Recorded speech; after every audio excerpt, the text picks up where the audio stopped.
They learned the tools of their trade here in the halls of the U.S. National Security Agency. But a group of former NSA cyber spies is now coming under scrutiny after they left the NSA to work here as hackers for the United Arab Emirates. An investigation by Reuters found the group helped the UAE spy on targets, such as rival governments and militants, in an operation codenamed Project Raven. It also targeted human rights activists who were critical of the UAE's monarchy.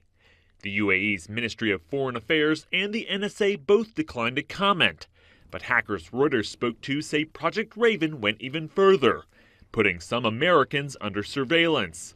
Correspondents Joel Sheckman and Christopher Bing uncovered the story. Project Raven hired people with deep backgrounds from the NSA and other American intelligence services to serve as contract spies. You might think of them as mercenary spies. One former operative, Lori Stroud, joined as a contractor for Project Raven in 2014.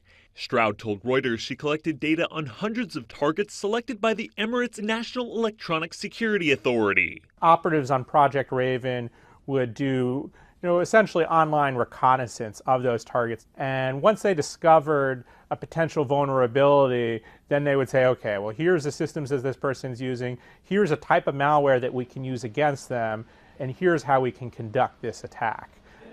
One target was Ahmed Mansour, a prominent Emirati activist who had publicly criticized the country on several issues, including its role in Yemen's civil war.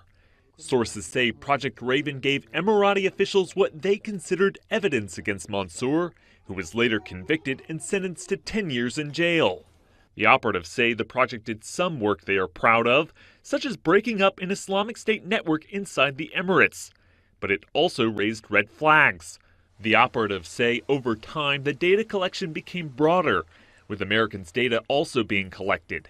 Stroud told Reuters she left Project Raven after she found out Americans were being deliberately targeted. When she discovered this, she complained to her supervisors, she complained to the managers, and their response to her, she said, was quite telling. They said, this was basically something she wasn't supposed to see. Documents reviewed by Reuters showed that the U.S. State Department, which issues licenses for contractors to work with foreign governments, knew that Americans were setting up cyber surveillance operations for the Emiratis, but it's not clear if State knew the extent of Project Raven's operations. The State Department said its licenses don't give people permission to violate human rights, but declined to comment on any specific license. Stroud and other former Project Raven operatives are now cooperating with the FBI as it probes whether Project Raven leaked classified U.S. surveillance techniques and whether they illegally targeted Americans.